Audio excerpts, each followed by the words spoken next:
Yes. And then people took advantage of this and started using it to actually spy on other people's WhatsApp messages.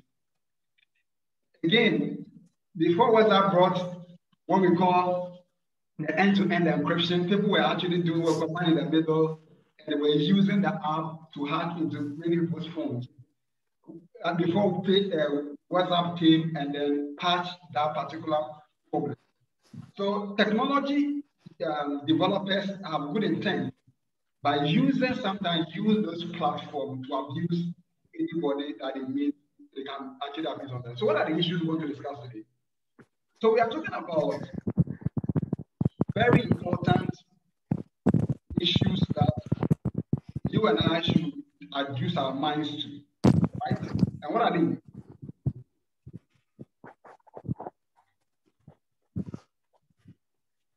Sorry, let me do some muting. Okay. So the issues are this.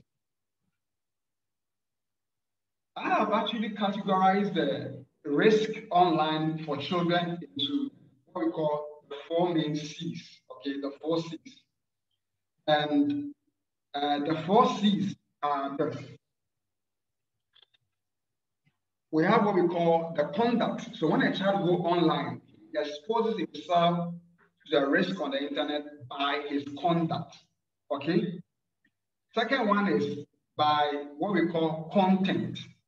And I will explain what does that mean briefly. And then there's another one called his risk can also be escalated by what we call his contact. And the last one is what we call commercialism. Commercialism. These are critical, okay, issues that every parent wants to look at. So let me start with the conduct. So what is conduct? Conduct may be the risk a child will put himself into by his own behavior online. For example, many children are sharing too much information about themselves. And I've told parents that the more data your child has on the internet, the easier it is for any cyber criminal to attack you. Okay.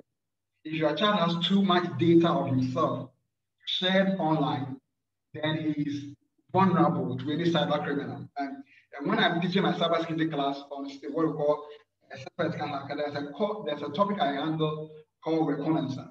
If you want to hack any system or anybody, what you have to do first of all is to gather data about the entity, about the person, or about the system. So gathering of the data is critical to the strength of any security expert or cyber criminal.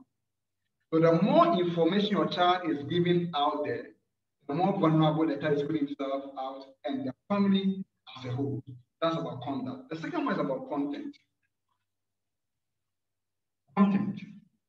So what is content? Any inappropriate information a child may come in contact with in their quest to access good resource on the internet. So a child will go and want to learn about biology, want to learn collaborate with friends and do a number of things.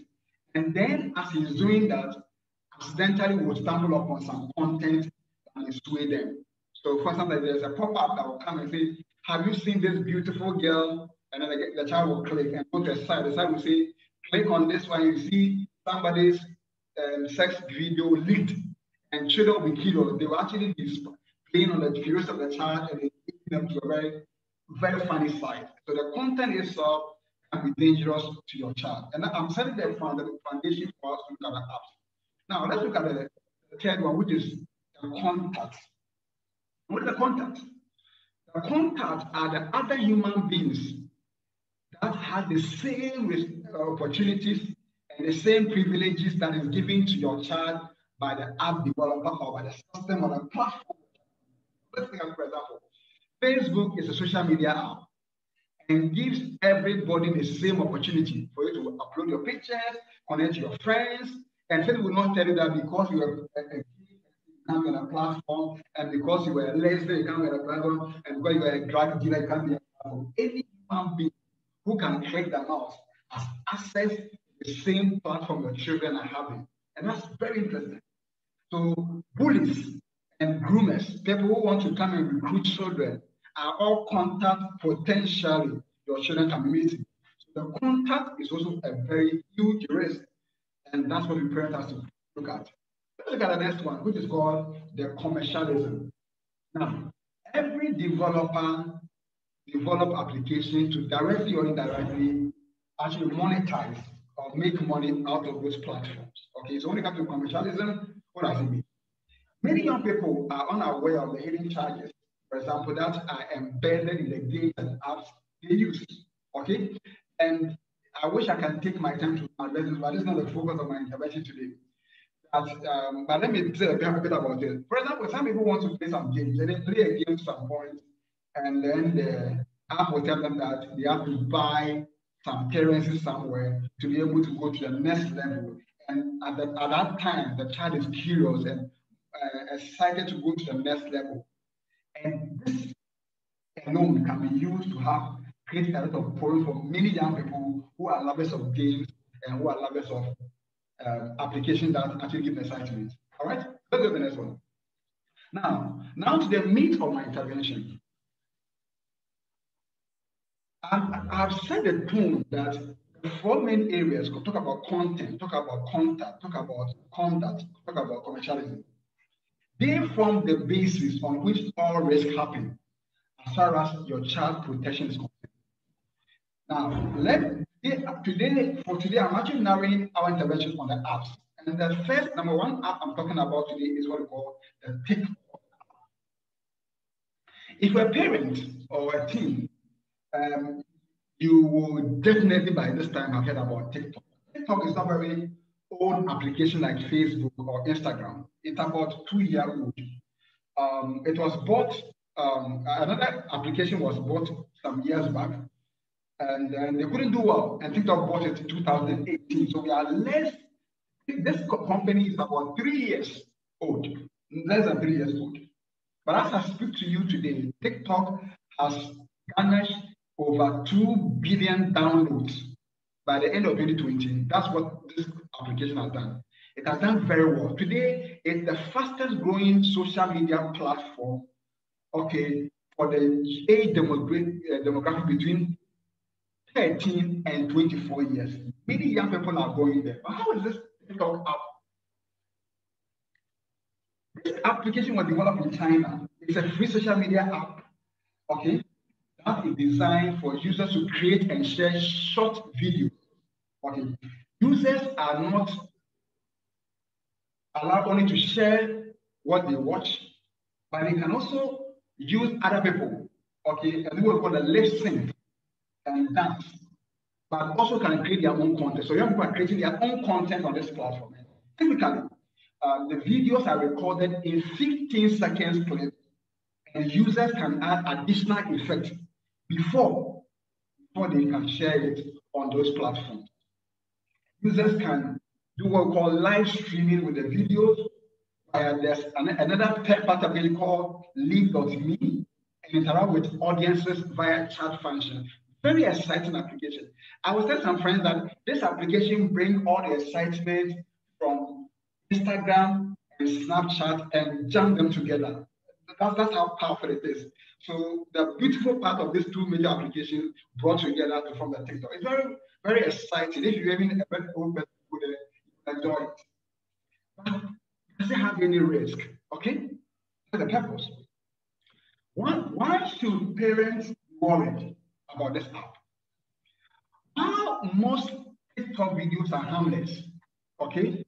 They are creative, fun, and they create fun and they are exciting for many young people. But issue that there are real concerns parents need to be aware of. Okay? And let me address few of them. For instance, TikTok has a dark side in which it has become a link that attracts sexual predators to prey on young people. Let me establish that TikTok application it doesn't have age authentication, so anybody from age 13 and above can actually sign up.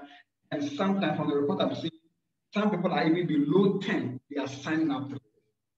Now, the fact there are counter reports of older men actually spying and lacking on abstinence and turning teen and twins, explicit DMs. DMs mean that this direct messages to young people on the platform. And predators are using these features. So let me tell you one of the features. There's a feature in TikTok called duet. And you know, in Ghana, when we talk about duet, we're talking about what we call collaboration. If they say Ochambi, Kwame, and then musicians come together, they form a collaboration. But there's a duet, like the same talent coming together to form a musical, another music or another content. And you can do that even remotely. You can do it in Ghana with somebody in Saudi Arabia. You can form a duet on that. So the first are very beautiful, what do you call it? Features. Now, and because of this design architecture, the algorithm steer people, okay, to video content via other feature called For You page. So if a sexual predator just keep liking videos of younger girls, those types of videos are going to keep coming up For You pages. Now, let me explain this to you. Now, if you look at the algorithm that runs behind Facebook, okay, it's an algorithm for what we call, I use a term called the Zuckerberg business model. And that's how it works. That module allows anybody who posts boring things to be punished. And how do we know something is boring? So when Facebook started, for example, when you put a picture on your Facebook platform, all those who have liked your pages or your friends are allowed to be engaged, allowed to see it. Today, it's not like that. Today, when you post something on Facebook, the algorithm now randomly show that picture to between 1% and 3% of those who have liked your page. And the reaction, the algorithm then engages the excitement or otherwise of that content by the reaction of those friends. So when I post anything on Facebook and nobody likes it, nobody comments on it, nobody share it, automatically the algorithm then assumes that that particular content is boring and start pushing it down. Now, so what pedophiles are doing on TikTok is that because the same principle works here, what they are basically doing is that they like these young girls, like you are 10 years, you are 15, 12 years old, and you don't know what you are about, but you put video. They will make sure that video goes viral. That video is seen by many people. Just like it, share it, and then comment on it, and they will blame on it. And then the more they do that, the more many other people will see it. Now, why is this so? It's because the application itself is by default, okay, an open or public, what do you call it, application. So when you actually sign up, by default, your status or whatever you are feeling is public. Anybody sees it. If you have not gone into the private setting to actually activate the private setting and restrict who can see and who will not see, any human being on earth can see whatever you are doing. And that actually gives pedophiles and other dangerous characters a lot of powers to abuse young people on this platform. Okay? So, what must you do? No, I've said, let me re-emphasize this. The app by default has a public user profile. Okay? When somebody signs up for TikTok, their user profile and account are public by default. What it means that anybody can see it. Anybody is not restricted. Before your child go on the platform, you have to make sure that you go into the settings and find out whether you can activate the private settings before the child can go on it. Now, just like any other social media platform, there are bound of inappropriate content on the site. And because TikTok is mostly used on music videos, there is plenty of profanity. And you know it. I think you have seen some of the videos that I shared on WhatsApp. Most of the videos I shared on WhatsApp, you can see the lot of profanity, okay, in those videos. And there are a lot of aggression. There are a lot of trolls, bullies, and all of that on the platform.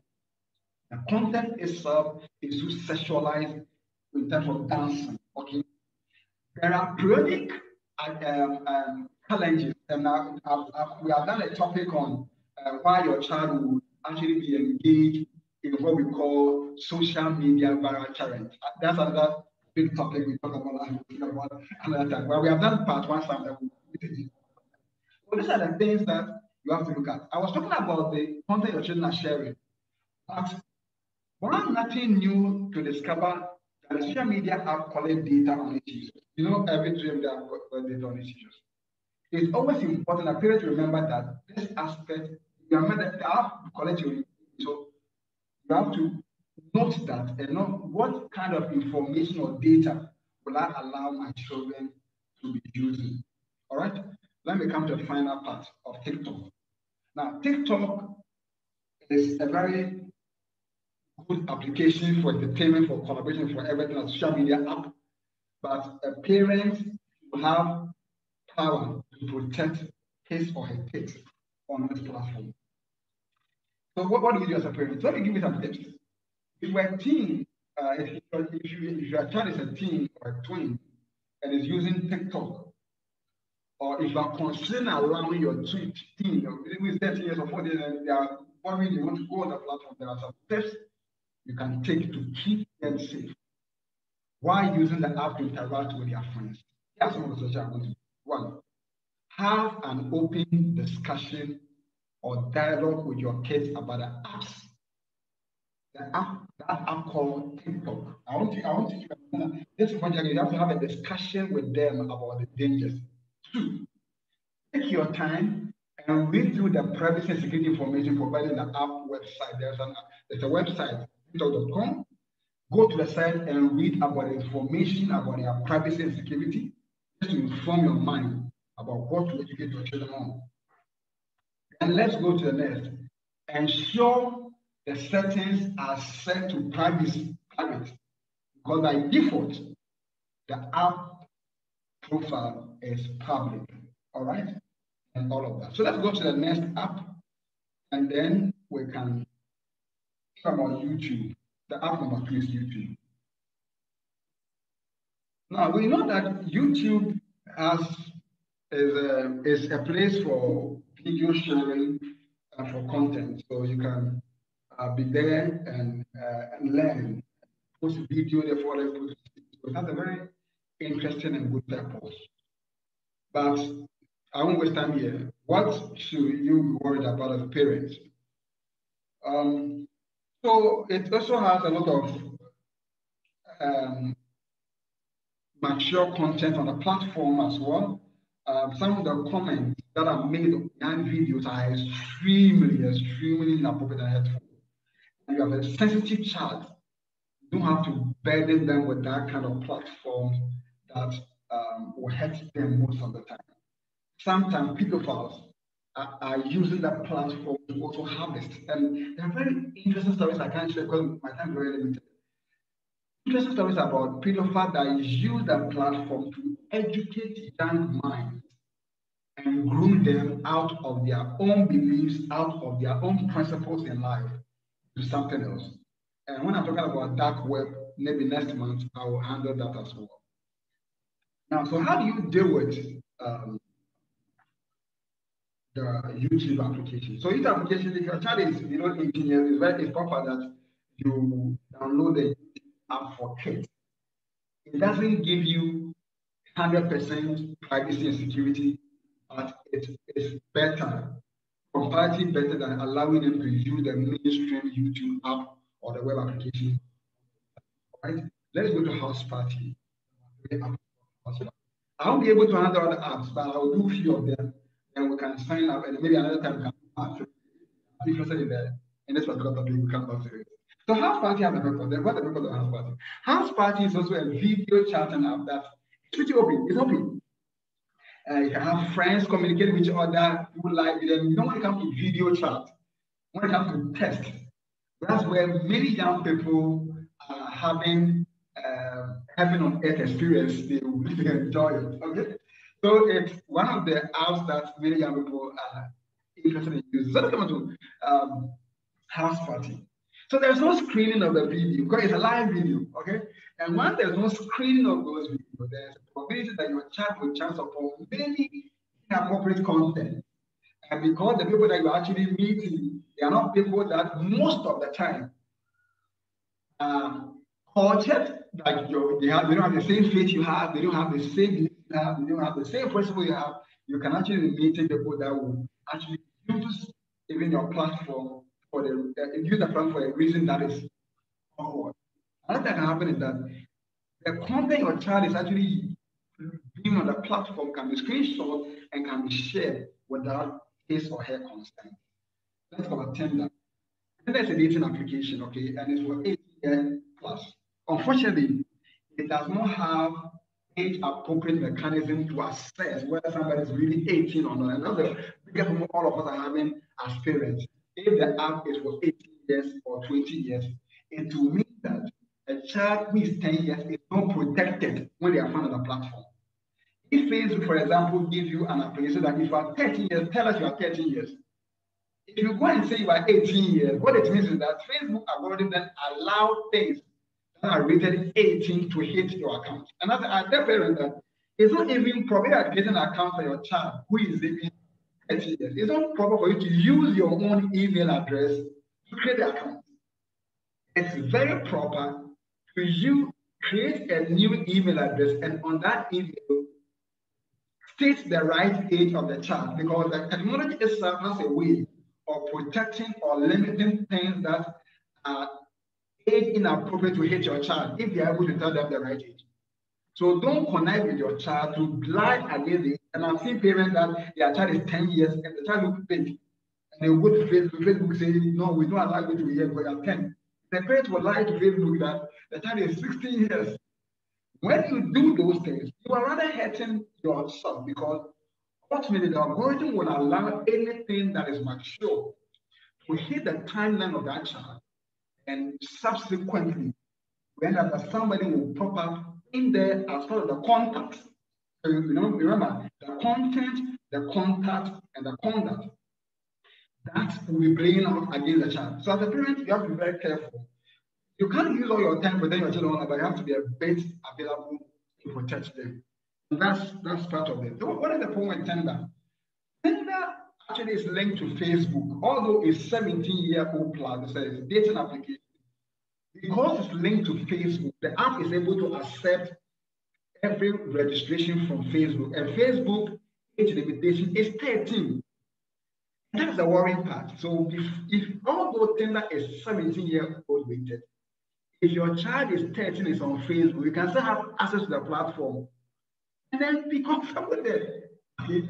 And if you are 13 years and you go on the platform, because the app does not expect a 13-year-old to be there or a 12-year or a 10-year-old to be there, all the issues that the app is going to run on their timeline and their experiences and the people that they will allow to contact your child and all of them will be mature. And it may even have effect on who will have access to your home. One of the dangers of Tinder is that it has also what we call a geolocation architecture. So if somebody has that particular app, it can be able to determine where your child is, where your child is staying, and stalk them. Okay, so if I'm in the same neighborhood and we have the apps on our devices, I will be able to locate your house. Parents even don't know how to even deactivate the location services on their phones and their tablets and stuff like that. So please watch Tinder as well. And this one is one of the dangerous applications. Sorry, I'm just about telling you this to finish. So just have patience for me. Now, ASK.f and what we call ask.f is also what we call it's a very interesting application. And I was telling those people who joined us yesterday that it's like you go to a movie center and then everybody in the night, in the night movie, everybody in the audience is covered with darkness. And then all of us look at somebody on the stage performing, the performer. Okay. So this app is what we call the question and answer app. Okay. So you come on the stage and everybody on the app is not known. So you come on the stage, ask any question you want. Okay. So you come and say, can anybody ask any question they want? They ask you questions and you answer them. Some of them ask you silly questions, some of them ask exciting questions, some of them funny questions, and people are laughing over. Now, what's the danger? Everybody inside that room, if it's a movie center, it's anonymous. So it's like you're in a movie center, you're on the stage performance, somebody insult your mother. How will you see the person? because everybody inside sitting in the movie center is actually covered in darkness. And that's one of the dangers. When people are clothed in darkness, in anonymity, they are dangerous people to handle. And that's the reason this has been. So that's the risk. The risk is also that it's all this rated 18. It has a lot of features. People are bullied aggressively on ASK.FM. And I know that most of the apps even are mentioned, most of you parents don't even have awareness of them. You don't know whether they exist. But these are apps they are not only on Facebook and Instagram. They are on apps like Untitled. So please note this. And Cake is another interesting app. So Cake. That's what Cake. So Cake has a purpose. What's the purpose of Cake? Now, this application is also for tests, okay? But it's text messages that are done in a high speed. Users are allowed to send pictures and also what we call bubble nest test. That bubble is the most that I was showing a GIF earlier on. Like when you are typing things and you're having a feel of the text moving up and down, and there's a vibration, there are sketches, and it gives a little excitement for young people. It's different from most of the apps that I use. The risk most people are going through is that because this app allows you to share so many content, not just as well excited, they share so many content that criminals can use. I missed a slide here, sorry. So let's go to the final one. I'll talk about this now. Now, this is called a Snapchat, and most of parents we know it. But Snapchat is a very interesting application, and actually was established to solve one of the biggest problems most young people, even in Ghana, there's some of the few work we have done around. I did a program in Kumasi some years back at university, and when I did presentations to the lecturer, one of them and told me a very interesting story. I couldn't imagine it was even true that somebody was actually sending her naked pictures around, and it was accepted. And the guy was demanding for more new pictures every day. Okay, and that was very serious. So this platform came with a promise that if you're a young person and you want to, okay, like you want to do something, like send pictures of your nude pictures to friends. The typical traditional application like WhatsApp, when I send my pictures to you, you can download it and put it in your phone drive, for example. But this platform gave a promise that if you can share that your content, if I'm sending my picture to my girlfriend and I share it for 10 seconds, my girlfriend I just put her hand on it and I start reading 10, 9, 8, 7, it gets to 0, the picture will disappear. The promise of Snapchat is that that picture that your boyfriend just watched it cannot be saved on his phone and it will not be saved on the app as well. So it's gone. That is why the logo of this application is a ghost. That's a ghost logo, yeah, the symbol of a ghost. So this is the promise, okay? The purpose of the app, like many other apps, was intended for good purpose. And this intent was also to protect sexters, okay? Those who want to actually be naughty and comment and all of it. But the risk number one is that, because children are told that their pictures will not be saved on the app and by a potential cyber criminal, they are very careless about the use of this app. And most of them are using it for very, very interesting and unwholesome way. Now, one of the things I want to state here is that there is no application anywhere in the world that when people want to take the data from it, they can't take it. Okay. I can promise you that any picture anybody sent to me on Snapchat, even he actually shouted it for 10 seconds, I can take the picture, I can take the video and save it. And the company application, the company itself will not even know that I've done that. There are so many ways I can do this. And that's why I want you to go, let's go home and talk to our children about an app like Snapchat and its dangers if you are using it as a young person.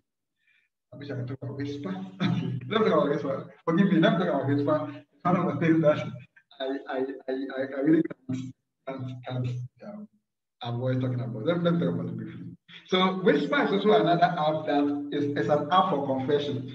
So if you are Catholic, you know that Catholic has confession session where you go and meet the priest and confess your wrong to the priest, and the priest bear you up in prayer. And this app works similar like that particular app. So Whisper allows you to go and express yourself to audience that are anonymous. Okay, so let me take my time to express them to you. Now we can have homes, for example, where mother is straight, father is straight, and a child cannot talk to mother, cannot talk to father. The child is always on his phone, and everybody is busy. And most young people, as they grow, they have a lot of biological issues, they have social issues. They want people to listen to them. The struggle I've seen, and some of the few people I've encountered in my talks in the university, is that some people want somebody to talk to. Now, the challenge with most parents is that because they don't have time, they assume that the internet can be a babysitter, the phone can be a companion for their children, and they are comfortable. But what this application is doing is that it gives them a hearing ears. It gives them a hearing ears. And what I'm saying is that the child can go and tell them and tell them that, please, my name is Isaac, and I'm struggling with masturbation. I don't know how to do it. And somebody will come and say, don't worry, I'm also struggling with masturbation for their friend. And then they become to connect themselves and they become friends. And then they can share a lot of things together and all of that. Now, what people can do with this is that a cyber criminal can come on the platform and use the same strategy, have ears for your child, and groom them out of their principle, and even send them to the under or what we call the dark web, and actually create a whole kind of world for them. Like somebody will get shocked, say, my child went to university, and all of a sudden he doesn't even say, I want to join ISIS. How did that happen? Somebody is grooming the person online, using some of the tools available, and you have to be very much concerned. So let me skip Tumblr. I want to about Instagram. My time is up. Sorry, maybe I will do another session for this one. Let's go about the final one called the Equal apps, and then so Equal apps. Okay, apps that were actually created for people who want to hide content, okay, from on their device. You are a married woman, you are a married man, and you don't want your husband or your wife to see a lot of things on your phone. What you do, you can actually go on a very popular app like Calculator. Okay, so in a minute, let me show you something. I'm actually sharing my phone, for you. So this is my phone. You can see my phone here, and if you look on this phone, I want to just calculate something. So I just say I want calculator. So I type calculator. It will be a bit slow, don't worry, it will come. So I type calculator. I'm just doing this one demo for you. So I have calculator here. So I type calculator.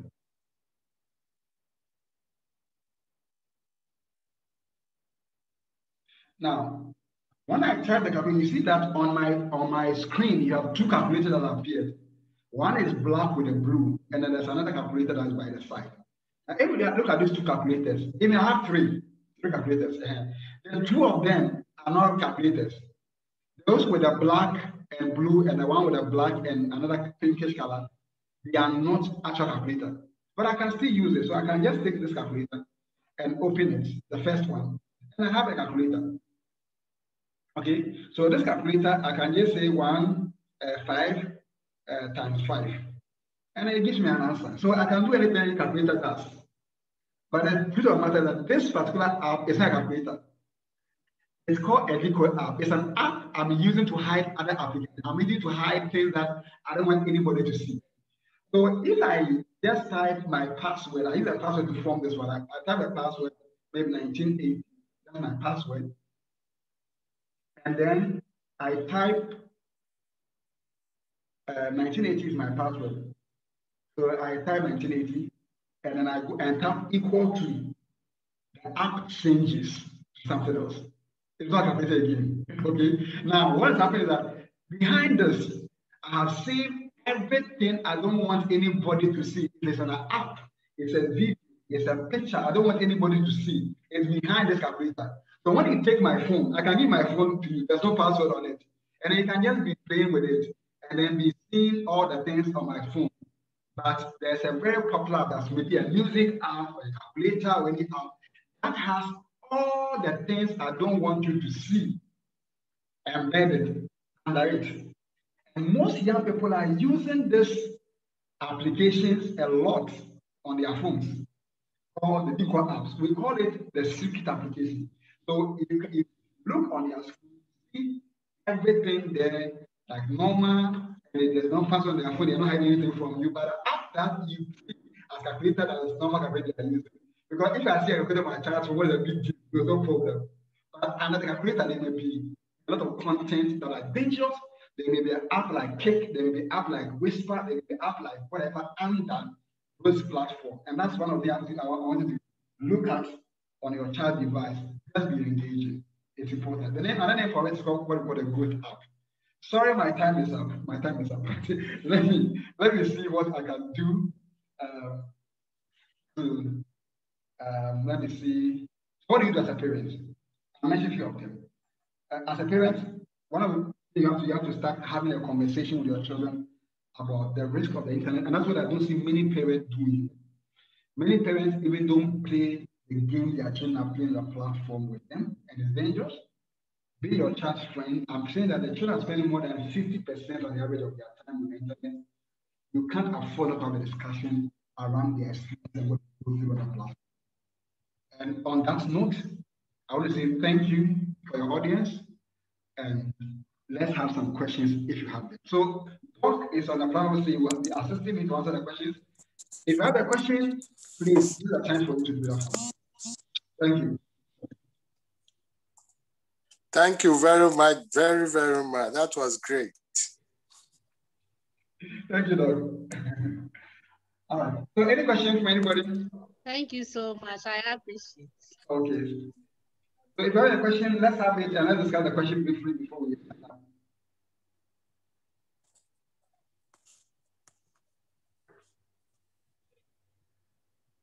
Okay. Let me, if you can ask the question, please put the question in the chat box. I'll read it and respond to them. Okay. Please. All right. Okay, so the slide will be shared. Okay, so before we sign up complete, you can just leave your email address in the chat console. I will send a slide to you, and then I will send the video link on YouTube to you, and you can actually take it up and watch it